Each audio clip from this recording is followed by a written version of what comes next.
राम राम शेतकरी मित्रांनो, पाहूयात पुणे गुलटेकडी मुंबई व बेंगलोर येथील आजचे म्हणजे दिनांक 21 एप्रिल 2025चे कांदा बाजार भाव.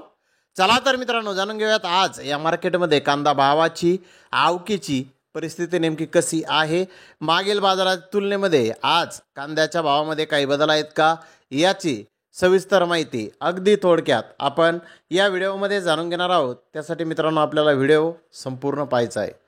तर मित्रांनो सर्वात आपण करूयात पुणे गुलटेकडीतून. पुणे गुलटेकडे आज 60 कांदा गाड्यांची आवक आली होती. टॉप कांद्याचे काही लॉट 1500 रुपये क्विंटलपर्यंत विकले. त्याखालोखाल मोठे भारी माल 1300 ते 1400 रुपये क्विंटलपर्यंत विकले. मीडियम माल 1200 ते 1300 रुपये क्विंटलपर्यंत विकले. गोल्टा 1100 ते 1200 रुपये क्विंटलपर्यंत विकला. गोल्टी 500 ते 600 रुपये क्विंटलपर्यंत आज पुणे गुलटेकडे ते विकले आहे. तर मुंबई येथे 13,579 क्विंटल कांद्याची आवक आली होती.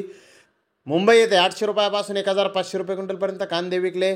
सरासरी कांद्याचे भाव 1150 रुपये क्विंटलपर्यंत मुंबई येथे आज कांद्याला बाजारभाव निघालेला आहे. तर बेंगलोर येथे आज 40,324 गोण्यांची आवक आली होती. 4-5 लॉट 1800 रुपये क्विंटलपर्यंत विकले. तर बिग साईज कांदे 1500 ते 1600 रुपये क्विंटलपर्यंत विकले. मोका साईज कांदे 1400 ते 1500 रुपये क्विंटलपर्यंत विकले. मीडियम कांदे 1300 ते 1400 रुपये क्विंटलपर्यंत आज बेंगलोर येथे विकले आहेत. तर मित्रांनो आज कांद्याचे बाजारभाव मागील बाजाराच्या तुलनेमध्ये स्थिर पाहण्यास मिळाले आहेत. तर धन्यवाद मित्रांनो, आपण माझा व्हिडिओ शेवटपर्यंत पाहिल्याबद्दल. व्हिडिओ आवडल्यास लाईक करा, शेअर करा.